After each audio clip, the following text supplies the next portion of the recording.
Good morning. In this session, I shall be discussing about the life cycle of Veneria.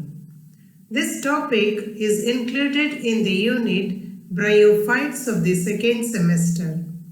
I am Shobha Rani, Assistant Professor, Government First Grade College, Chikbalapur. Veneria is the genus of approximately 210 species of moss. Veneria hygrometrica is the most common species.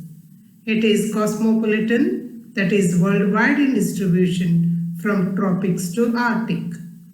Veneria is common terrestrial moss which grows in close tufts, dense patches of bright green color. It usually grows in moist shady places such as damp soil, shady banks, rocks and crevices, sometimes on the trunks of the trees and also on the walls. The plant body of the gametophytic phase of Veneria consists of two different stages, namely juvenile stage represented by primary protonema and the leafy gametophore which represents the adult form. If we look into the juvenile stage or the primary protonema, it is formed by the germination of meiospore. When fully grown, it consists of a slender, green, branching system of filaments called the protonema. The filamentous protonema branches freely. It forms a brilliant green, felt-like coating on the damp soil resembling the algal growth. The protonema bears two types of branches, that is, chloronemal branches and rhizoidal branches. Chloronemal branches grows horizontally and spreads on the moist soil. These are green. The cells contain numerous discoid chloroplasts and are separated by transverse cross walls. The rhizoidal branches penetrate the soil. They are colorless or brown in color. The cells of these rhizoidal branches lack chloroplast. They have oblique septa between them. The protonema stage in Veneria is only vegetative and transitory. Now if we look into the mature gametophyte, the gametophore of Veneria plant is upright and slender. It is differentiated into rhizoids, axis or stem, and leaf-like structures referred as leaves. Rhizoids arise from the base of the axis. They are slender, branched, and multicellular and have oblique septa. Axis of the stem is 1 to 3 centimeters high, upright, slender, and branched. Each branch is extra-axillary, that is, arises from below a leaf. Leaves are sessile, oblong, ovate with entire margin, pointed apex, and are arranged spirally on the branches and axis of the stem. Leaves are closely placed towards the apical region of the plant and are widely placed in the basal region. Now if we look into the internal structure of the axis of the stem, it shows three distinct regions, that is, epidermis, cortex, and central conducting strand or central cylinder. The epidermis is the outermost single-layered protective covering consisting of small tangentially elongated chlorophyll-bearing cells. Cuticle and stomata are absent. Cortex is present between the epidermis and the conducting tissue. It is made up of parenchymatous cells. Younger part of the cortex contain chloroplast, but in the older part they are lacking. At maturity, few outer layers of cortex become thick-walled and are reddish-brown in color, but those of the inner layers become thin-walled. Central conducting strand is made up of long, narrow, thin-walled dead cells which lack protoplasm. Conducting strand provides mechanical support and functions in the upward conduction of water and solids. The transverse section of the leaf show a well-defined midrib with two lateral wings. Except the midrib region, the leaf is composed of single layer of parenchymatous polygonal cells. The cells contain many large and prominent chloroplasts. The central part of the midrib has narrow conducting strand of thick walled cells which help in conduction. Now if we look into the reproduction in Funaria, Funaria reproduces by vegetative and sexual methods. The vegetative reproduction takes place by fragmentation of primary protonema or formation of secondary protonema, by formation of gymme, by development of bulbils, or by apospory. If we look into the vegetative reproduction by multiplication of primary protonema, in Funaria, spores on germination form a branched filamentous multicellular structure. It is called primary protonema. In primary protonema, certain colorless separation cells are formed by intercalary divisions. These cells die out and break up the protonema into fragments. These fragments grow into new protonema which bears buds. Each bud develops into a leafy gametophore. When protonema is developed by any other part other than the germination of spore, it is called secondary protonema. It may be developed from any detached living part of the gametophyte such as stem, leaves, antheridium, archegonium paraphysis, sterile cells of the capsule, etc. It is similar to primary protonema and develops into a leafy gametophore. Now if we look into the vegetative reproduction by gymme, during unfavorable conditions, the terminal cells of the protonimal branches divide by transverse longitudinal divisions and form green multicellular bodies. These are called gymme. At maturity, gymme become slightly reddish brown in color. On the return of the favorable condition, gymme germinate and form new plants. When gymme-like structures are produced on the rhizoids inside the substratum, these are called bulbils. These are devoid of chloroplasts but capable of developing into leafy individuals under favorable conditions. Then finally, if we look into the vegetative reproduction by apospory, development of gametophyte from sporophyte without formation of spores is known as apospory. Any vegetative cell of the sporophyte may form green protonimal filament which bear lateral buds. These buds later develop into leafy gametophores. The gametophores thus formed are diploid. Sexual reproduction in such gametophores results in the formation of tetraploid zygote. The sporophyte from tetraploid are sterile because they are not capable of bearing the spores. Now let us look into the sexual reproduction in Funaria. Sexual reproduction is oogamous. Male reproductive structure is known as antheridium and the female as archegonium. Funaria is monoecious, having male and female sex organ on the same thallus, and atoicus, that is antheridia and archegonia, develop on separate branches of the same thallus. Sex organs are borne on leafy gametophores in terminal clusters. The main shoot of the leafy gametophore bears antheridia and act as male branch. Female branch develop as a lateral outgrowth from the base of the male branch and bears archegonia. The female branch grows higher than the male branch. Funaria is protrandrous, that is, antheridia mature before archegonia. It ensures the cross-fertilization.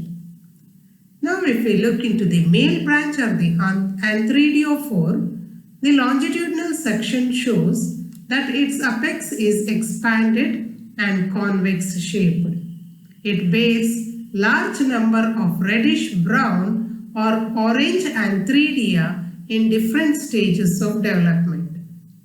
Projected antheridia are surrounded by a rosette of spreading leaves called perigonial leaves. The antheridial cluster with surrounding perigonial leaves is called perigonium. The antheridia are intermingled with large number of sterile, hair-like, club-shaped structures called paraphyses.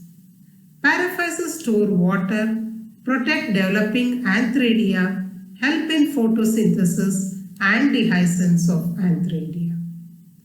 Now if we look into the structure of an antheridium, antheridium is club-shaped. It can be differentiated into two parts, that is, short multicellular stalk and a body of antheridium. Body of antheridium has sterile, single-layered jacket of polyhedral flattened cells.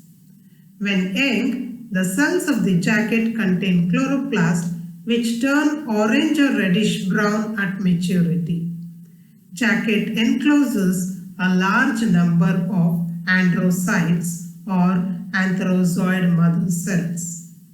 At maturity, the distal end of the antheridium bears one or two celled wall, colorless cells called operculum. The operculum cells become mucilaginous, absorb water and swell, breaks connection with the neighboring cell and form a narrow pore. Androcytes ooze out in the form of viscous fluid through this pore. Now if we move on to the female branch of the archegoniophore, the female branch arises from the male branch at the base. Longitudinal section of female branch shows that many archegonia intermingled with paraphyses occur at its apex. The terminal cells of the paraphyses is not swollen as we observe in antheridial head. The cluster of archegonia is enclosed by a group of green leaves called pericaceal leaves. The archegonial cluster with the surrounding pericaceal leaves is called as pericaceum. Now let us look into the structure of an archegonium. A mature archegonium is flask-shaped structure. It remains attached to the female branch by a massive stalk. It consists upper elongated, slender neck and basal globular portion called the venter. The neck is slightly tubular, twisted, single-layered and consists of 6 vertical rows of neck cells, which enclose an axial row of 10 or more neck canal cells. The venter wall is 2-layered and encloses venter canal cells and egg cell. Venter canal cell is situated just below the neck canal cells. Now let us look into the fertilization. Water is essential for fertilization. The opercular cells of the antheridium rupture and releases mass of antherozoids.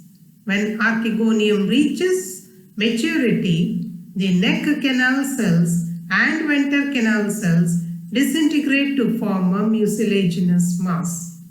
It absorbs water, swells up and comes out of the archegonial mouth by pushing the cover cells apart. This mucilaginous mass consists of many chemical substances. The cover cells of the neck separate widely from each other and form a passage leading to the egg.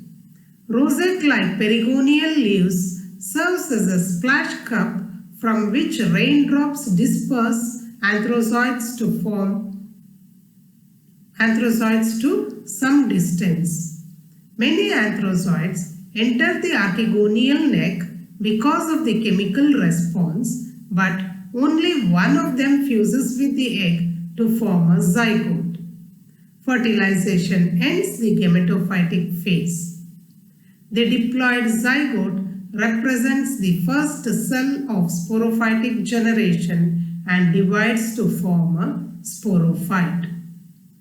The sporophyte of Funaria is semi-parasitic in nature. The mature sporophyte can be differentiated into foot, seta, and capsule.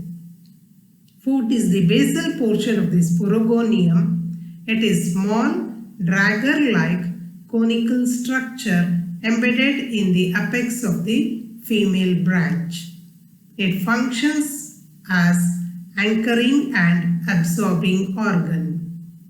Seta is long, slender, stalk-like hygroscopic structure. It bears the capsule at its tip.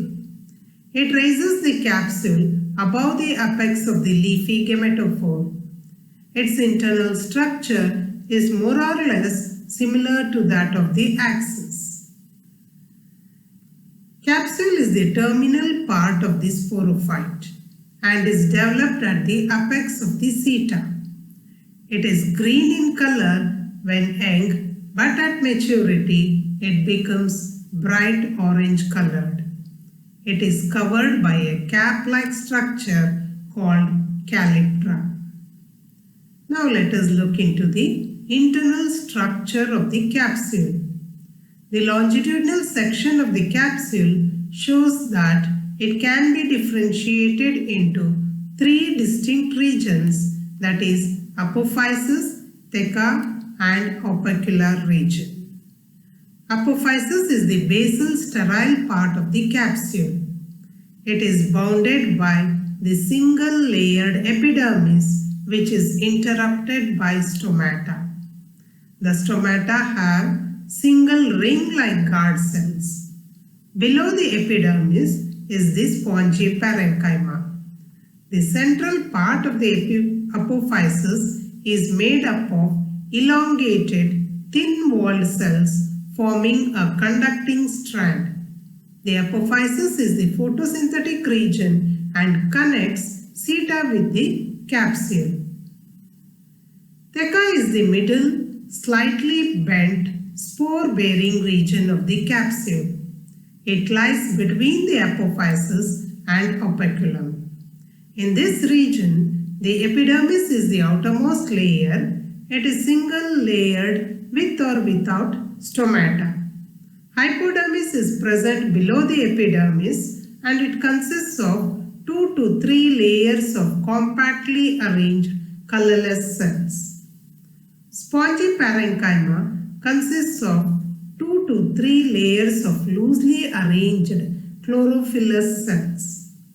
It is present inner to the hypodermis. These cells are capable to manufacture their own food but depend on gametophyte for water and mineral nutrients. Therefore, the sporophyte of Funaria is partially dependent on gametophyte. Air spaces are present next to the spongy parenchyma and outside the spore sacs. Air spaces are traversed by elongated green parenchymatous cells, that is chlorenchymatous cells, called trabeculae. Spore sacs are present below the air spaces on either side of the columella. It is U-shaped and broken at the base. It has an outer wall of 3 to 4 cells thick and an inner wall that is 1 cell thick.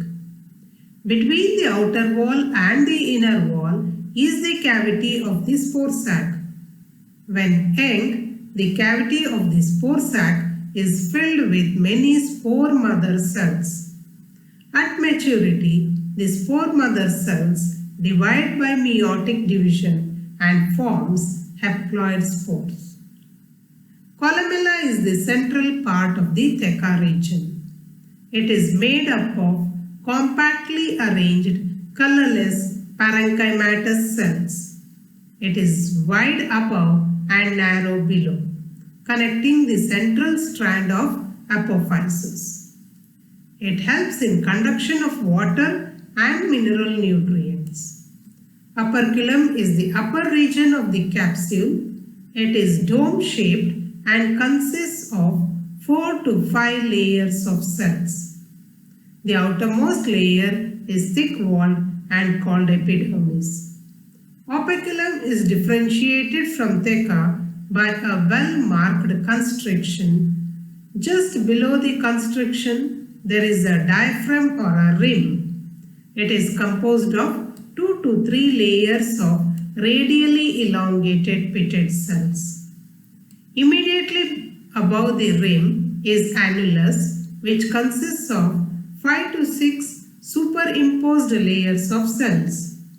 Its upper cells are thick, but 2 lowermost layers of cells are thin.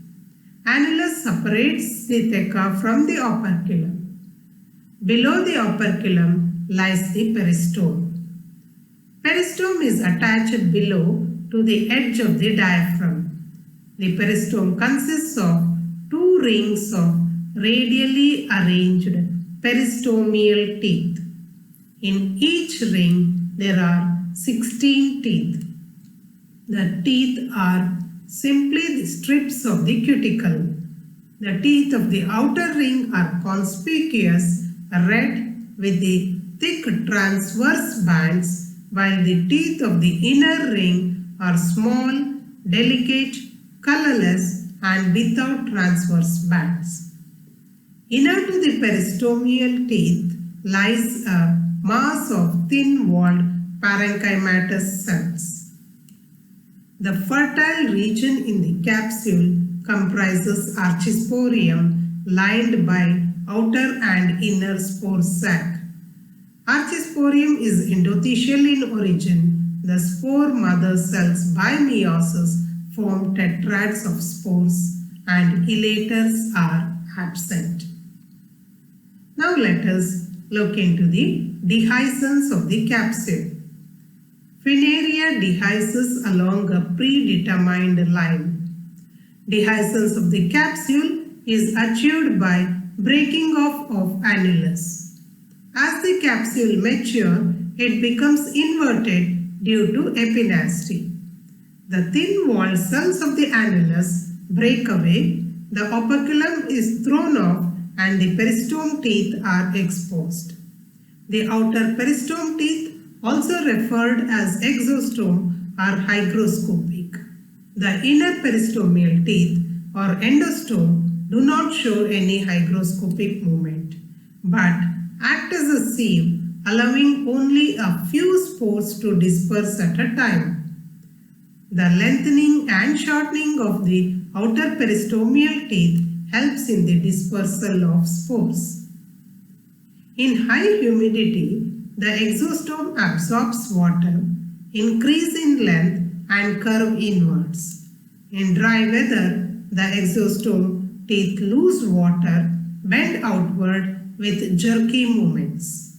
It allows the dispersal of spores from the capsule. At maturity, the seta also show jerky movements. Twisting and swinging of seta in dry weather further aids in the dispersal of spores. Spore is the first cell of gametophytic phase. Each spore is spherical and surrounded by 2 wall layers. The outer wall is thick, smooth, brown and known as exosporium, while the inner wall is thin, hyaline, that is colorless, and called endosporium. Spore wall encloses a single nucleus, chloroplast, and many oil globules. Under favorable condition, spores germinate. Exosporium ruptures and endosporium comes out in form of 1 or 2 germ tubes. The germ tubes grow in length, divides by a septa to form a green algal-like filament structure called primary protonema. Primary protonema is the juvenile or the young stage of the gametophyte formed by the germination of spore. It forms 2 different types of branches. Most of the branches grow horizontal on the moist surface of the soil and are known as chloronemal branches, and those which grows into the soil are the rhizoidal branches. Rhizoidal branches function as anchoring and absorbing organ, while the chloronemal branches develop minute green buds behind the cross walls, which develop into leafy gametophores. From one primary protonema, many moss plants develop. The life cycle of Funaria is haplodiplontic type. In the life cycle, free-living haploid gametophyte alternates with a semi-parasitic diploid sporogonium or the sporophyte. In this type of alternation of generation is called heteromorphic or heterologous. In Funaria, the main plant body is free-living gametophyte which exists in 2 forms, that is protonema or the juvenile gametophyte and leafy gametophore or the adult gametophyte.